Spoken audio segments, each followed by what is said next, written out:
Death Row Records was once the most feared name in hip-hop. Power, influence, legacy. But now, the conversation isn't about Suge Knight anymore. It's about Snoop Dogg. Allegations are circulating, artists are speaking out, questions about contracts, royalties, and even authenticity are starting to surface.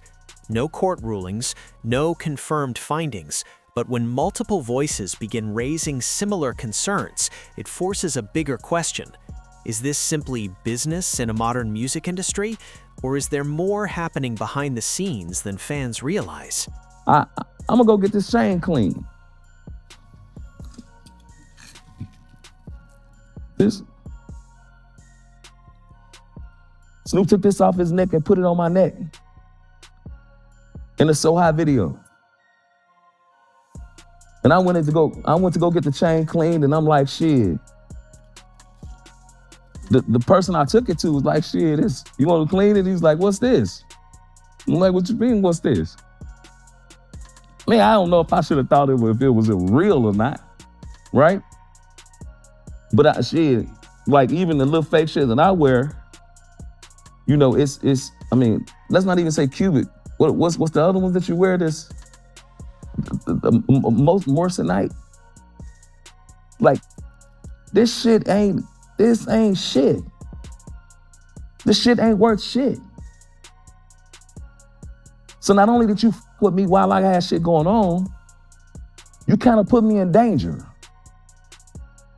Because where I was living, a nigga would have thought this was worth something.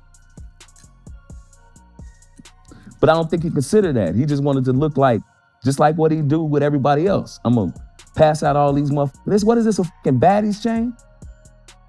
I'm not no motherfucking baddie, nigga. A fucking Natalie Nunn ass nigga. Snoop Dogg remains one of the most accomplished and influential figures in hip-hop, with reports estimating his net worth in the hundreds of millions, along with high-profile brand partnerships, Olympic appearances, television ventures, and multiple business investments. He has sustained a powerful and largely positive public image for decades.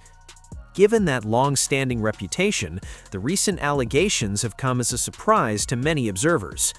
One artist, Danny Boy, recognized for his past work alongside Tupac Shakur and his affiliation with Death Row Records, has spoken publicly about contract-related disagreements that he says arose after Snoop reacquired the Death Row brand from Suge Knight. In various interviews and online discussions, Danny Boy expressed concerns about publishing terms and royalty structures during negotiations. These statements reflect his perspective on the matter and have not been confirmed through legal proceedings. It's worth emphasizing that contractual disagreements are relatively common within the music industry. Issues involving publishing rights, ownership of masters, and royalty splits can be highly detailed and often require extensive negotiation. However, when legacy artists voice dissatisfaction or raise questions about agreements, it tends to draw attention and encourage further discussion about how those deals were structured. And Snoop sent a nasty text back like, cuz you not on death row. What I did for you, I did out of love, trying to help you. I got in your video, I charged for that. I got on a song with you, I charged for that. So recognize a blessing when you see it. That's what he sent me. So my management team, they gotta calm me down, because if I'd have been in front of him and he said that to me, let me explain to you what would have happened.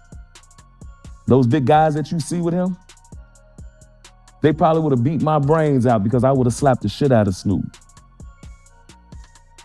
Because you talking to me for like we men. I'm a man that didn't even bother him. I'm a man that I ain't call that nigga. Like, we too grown to like play games with each other.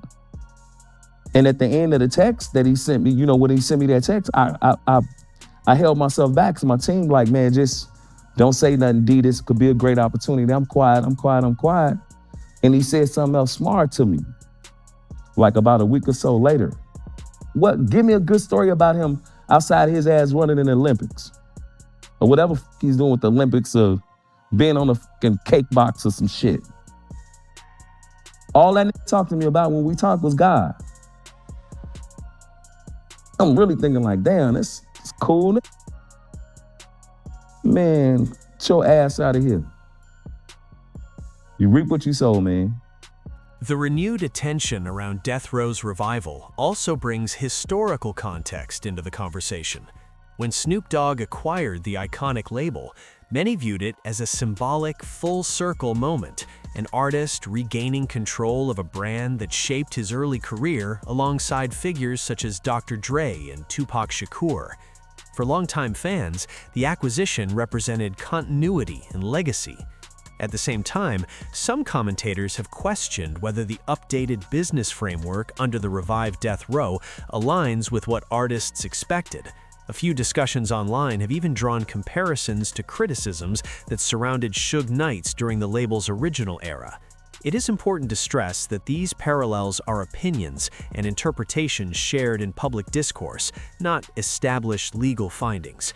As the conversation continues, broader topics like ownership transparency, contract clarity, and fair compensation remain central to how fans and industry observers evaluate modern record label practices. While the allegations remain unverified, the dialogue highlights ongoing concerns within the music business about artist rights and financial transparency.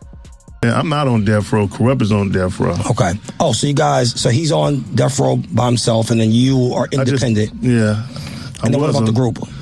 We still together. We got shows together. No, I'm saying the group on death row, because wasn't the album coming out on death row? Yeah, the album came out on death row. Okay. And then I got kicked off of death row again. From Snoop.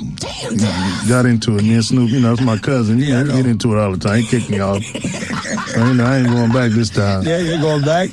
So, because obviously you guys are related. So, what is that conversation like? Because you're like, no, fuck you, no, fuck you. And then you guys still got to talk later on. He did a show and didn't take me. So I figured, like, why what's going on? He's just like, you ain't signing your catalog over to me. And I'm like, I'm keeping it. You know what I'm saying? It's worth a lot. Okay. So, that's what it's about, because, like, he owned the label, but I own the publishing. Got it. And that is valuable. Yeah, that's more valuable than the ownership. So I'm just like, I could take my bones and go, as long as my house and everything that I got is paid for, and I get the Tupac royalties, I get all my royalties, you know what I'm saying? That's just another part of just death row because Tupac and Dr. Dre is separate from death row. Yeah. Royalty disputes frequently sit at the center of conversations like this. In the music business, royalties often represent long-term revenue for artists and producers, especially when classic catalogs continue earning decades after their original release. Producers such as Daz Dillinger, who played a meaningful role in several major death row projects, would naturally have financial interests connected to publishing rights and master ownership. When disagreements arise over catalog control or royalty splits, those discussions can quickly move into the public eye, particularly when legacy catalogs still hold substantial value. It's important to note that publishing conflicts are not exclusive to death row. The music industry as a whole has faced ongoing criticism over contract structures that many believe favor labels more heavily than creators. These broader debates continue to underscore the need for transparency and clearly defined long-term agreements. Another part of just death row because Tupac and Dr. Dre are separate from death row. Yeah.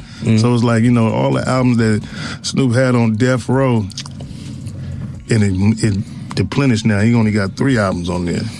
All them records, everybody took their records back. So, he only got Doggy Style, Dog Father, Murder Was the Case, the Dog Pound, which I'm coming to get, and my solo album. After them, you only got about 3 albums left on there. Yeah. So can you explain for the average fan or listener how this went? Because he acquired the rights to Death Row. Yeah. And then he acquired. But he didn't have to pay us from the past. He has to pay us from when he acquired it from 22 on up. Okay, so everything from there. And then along with the catalog coming over, you guys had the option to take your portion of the catalog? No, he still had the portion of the catalog. I just filed for my copyright reversion. Got it. Which means everything revert back to me after 35 years. Some people don't even get to see 35 years. Yeah. And other people like that. So, like that, I'm requiring getting my shit back. Yeah. As the conversation develops, public opinion online has become increasingly divided. Some observers feel that the accusations point to deeper industry-wide concerns involving ownership rights and fair artist compensation. Others suggest that when a historic label changes leadership or ownership, contract restructuring and updated business terms are a normal part of that transition. What makes this situation especially delicate is Snoop Dogg's standing in popular culture. He is not only a legendary rapper, but also an international brand ambassador, media figure, and entrepreneur. Whenever a high-profile personality faces claims, even those that remain unverified, public perception can shift rapidly. At this point, there have been no confirmed legal decisions validating the more serious allegations circulating across social media. However, the discussion does bring attention to larger issues within the music industry. Ownership control, legacy catalog management, and equitable treatment of artists. In the end, distinguishing between speculation and confirmed facts is crucial. As additional verified information becomes available, greater clarity may follow. For now, much of the debate appears driven by public commentary and online interpretation. What's your view on this? Do these claims reflect broader structural challenges within the industry? Or could this be a case of contractual disagreements being magnified by social media discussion?